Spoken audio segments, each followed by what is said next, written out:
Olá, mais uma vez aqui com vocês, professor Marco Túlio, com projeto de elementos de máquinas. Hoje vamos tratar de freio de cinta diferencial, em complemento ao que já vimos com freio de cinta simples. Então vamos lá. Bom, pessoal, o freio de cinta diferencial é até difícil de falar, né? Mas é diferente do simples por um detalhe muito simples, né? E a gente vai explicar essa denominação, essa qualificação diferencial, né? Como é que é isso, né? Primeiramente, eh, vamos observar qual que é a diferença, né? A diferença é essa aqui, gente, ó. A diferença é justamente que temos um braço de alavanca, uma porção de alavanca adicional aqui no pivô. Lá em freio de cinta simples, tínhamos só a alavanca pura e a alavanca, ela findava aqui no pivô. Aqui não. Então, além do pivô, a gente tem um complemento, que não necessariamente pode ser inclinado em relação à alavanca principal, tá? Mas o fato é que temos uma porção de alavanca adicional ao braço de alavanca principal, tá? Então, em termos de configuração, é isso que acontece, tá bom? Então, olha só, vamos dar continuidade. A gente vai aproveitar muito, né, ou quase tudo daquilo que nós vimos lá em freio de cinta simples. Inclusive, vou deixar até o card aí em cima para vocês, para quem ainda não viu, ter oportunidade de dar uma olhadinha lá, para ver o que está acontecendo lá, para entender os conceitos que a gente vai explorar aqui, tá bom? Então temos aqui em marca d'água o esquema do conjunto, né? O ângulo inicial e o final de abraçamento aqui da cinta sobre o tambor, certo? E o ângulo de varredura alfa, tá? A gente vai fazer aqui uma análise de torque e de atrito, tá bom? Então, para isso, a gente vai fazer um equilíbrio de momentos da alavanca em torno do ponto C. Então, a gente vai isolar a alavanca, o nosso objeto de estudo nesse momento aqui é isolar a alavanca e promover o equilíbrio em torno do ponto C. Então, como é que é isso, né? A gente vai considerar aqui o sentido de giro do tambor no sentido horário. Isso faz toda a diferença com relação de como o tambor, a força de atrito do tambor ataca a cinta, certo?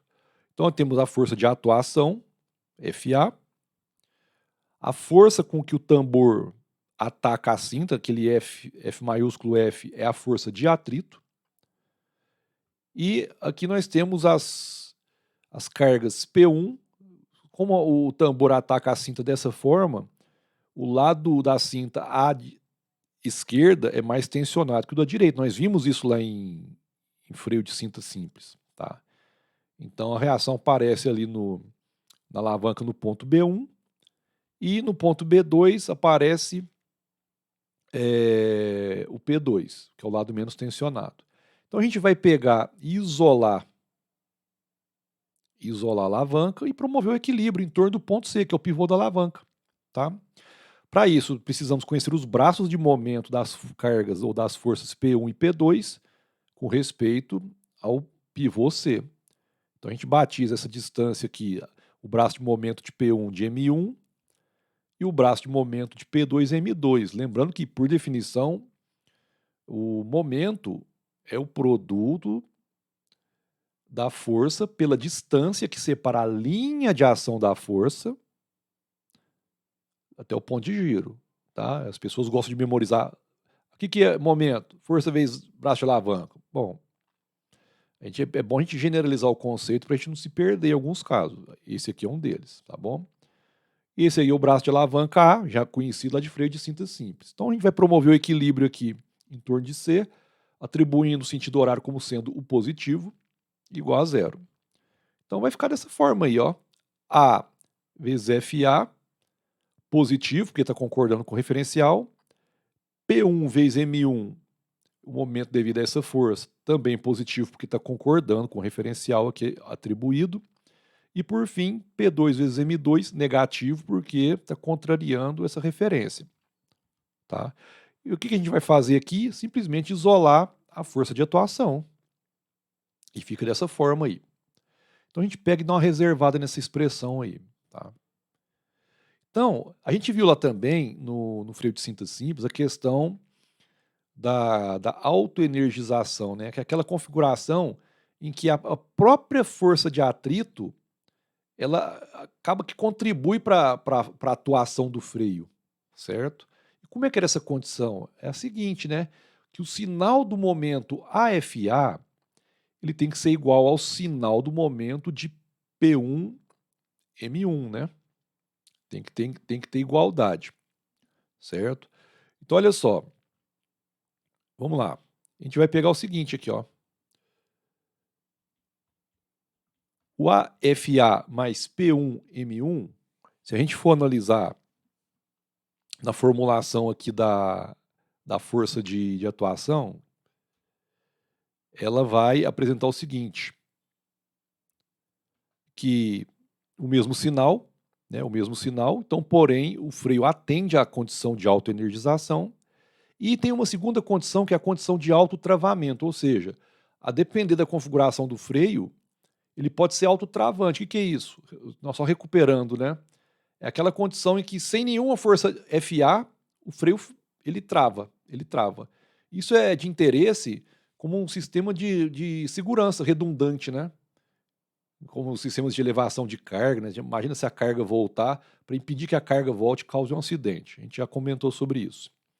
Então, para a condição de autotravamento, o produto M1 vezes P1, M1P1, tem que ser maior ou igual a M2P2.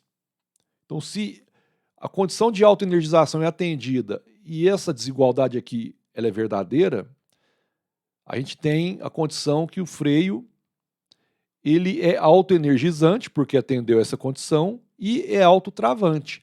Lembrando que, para um freio ser autotravante, ele necessariamente, ou seja, obrigatoriamente tem que ser autoenergizante, que é o caso aqui.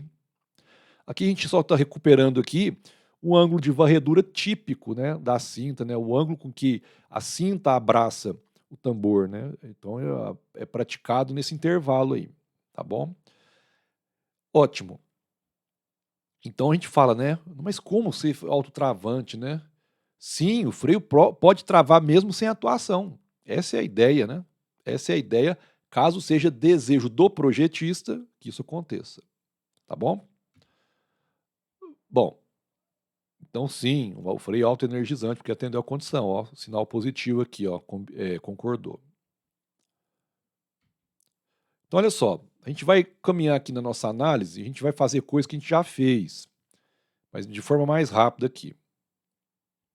Tá? Temos aquela história toda, o elemento de cinta, perdão, o raio do tambor, a varredura, o ângulo inicial, o ângulo final, as cargas P1 e P2, né, para o caso do tambor girar no sentido horário, força de atuação. A gente viu lá também que o P máximo ocorre na região do P1, porque a carga aqui é maior, né, considerando esse sentido de rotação. Os braços M2 e M1, o braço A e a força de atrito. A gente já pega essa expressão aqui, ó, a gente já viu, calculou aí alguns instantes atrás, e substituir as expressões que a gente determinou lá em freio de cinta simples. Mais uma vez, deixar o card aí, ó, para vocês recuperarem, para quem não viu esse vídeo ainda. Tá bom? Então a gente pega, faz as manipulações matemáticas cabíveis aqui, põe fatora, coloca os termos em comum em evidência para facilitar a nossa vida. Então a expressão ela aumentou por quê? Porque agora eu tenho 2 braços de alavanca, lá em freio de cinta simples eu tinha apenas um. Então basicamente isso. Mais uma vez utilizando aí as propriedades, isso fazendo as substituições cabíveis, né? A gente obtém essa expressão e de forma finalizada, a gente só fez um rearranjo aqui, a gente culminou na força de atuação. Então a força de atuação é dado por essa expressão aí. Lembrando, né, que B é a largura da cinta, o R é o raio do tambor, o P máximo é um parâmetro da propriedade do material de guarnição, ou seja, aquele material que provê o atrito. Então ele é uma resistência daquele material, é uma resistência mecânica mesmo, tá? Então na hora do projeto, onde você vai arrumar isso aí? lá no catálogo. O fornecedor ele vai te prover essa resistência aí, tá? Caso de outra forma não seria possível fazer o projeto, tá bom? Assim como o Mi, que é uma propriedade do material, que é o coeficiente de atrito, certo? Bom, então o torque de atrito para esse caso aí, nesse caso aqui a gente tem que isolar o tambor para achar esse torque, né? Vai ser, em linhas gerais, né? É o P1 vezes M1, não, P1 vezes R, e a diferença, o saldo, né, de P1 e P2 vezes o R. Fazendo as substituições, eu chego que é o torque de atrito, TF, é igual a essa expressão aí. Tá bom? Então, o torque de atrito, no fim das contas, é a capacidade que esse freio vai ter de dissipar energia. Por quê? Porque esse torque de atrito a gente sempre vai conhecer, porque vai vir da nossa demanda de torque. Qual que é o equipamento que a gente vai ter que frear, em quais condições ele opera e eu tenho que frear. Então vai ter umas condições lá que vai permitir, eu vou até gravar um vídeo em breve, mostrando para vocês como é que a gente calcula a demanda de torque. E vai ser útil lá para embreagens também, tá bom? Ok, então caminhando aqui, só fazendo essa ressalva aí, né? Um lembretezinho. Né? Então a gente tem um equipamento qualquer representado pelo cabrestante aqui, né? Que nada mais é que um carretel de cabo de aço. A gente vai ter uma demanda de torque, né? Proveniente desse equipamento e das condições de operação dele. E o freio, né?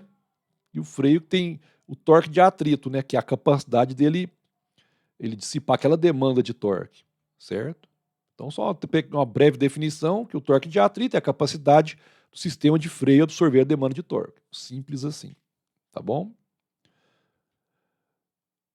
Então, fazendo uma comparação, olha que interessante, né? A gente tem uma outra análise a ser feita aqui, né? E se eu inverter o sentido de giro do tambor? Até agora a gente não falou nisso, né? Mas se eu inverter? O que acontece, né? Eu vou ficar perdido? Eu vou sentar e chorar? Não vou, não mesmo. O que a gente tem até então é isso aqui, ó. A gente fez a análise considerando o tambor girando no sentido horário, como vocês estão vendo aí, tá? E girando no sentido horário, a gente já sabe o que está acontecendo, já sabe como é que a banda toca. O que a gente quer saber é isso aqui, ó. Se o tambor simplesmente inverter o sentido de giro dele, como é que tudo fica igual? Como é que é isso? Vamos entender isso. Vamos entender isso aqui agora, a partir de agora. Então a gente vai fazer uma análise similar, naturalmente, fazendo agora o sentido anti-horário. O que vai mudar? Se está no sentido anti-horário, o sentido, a forma com que a força de atrito entre tambor e cinta ataca a cinta vai inverter a magnitude das cargas nas extremidades da cinta. Lá no sentido horário, a carga P1 maior estava atuando aqui em B1, para φ igual a alfa. E o P2 aqui em φ igual a zero, que é uma carga menor. Então isso vai inverter. A força de atuação permanece.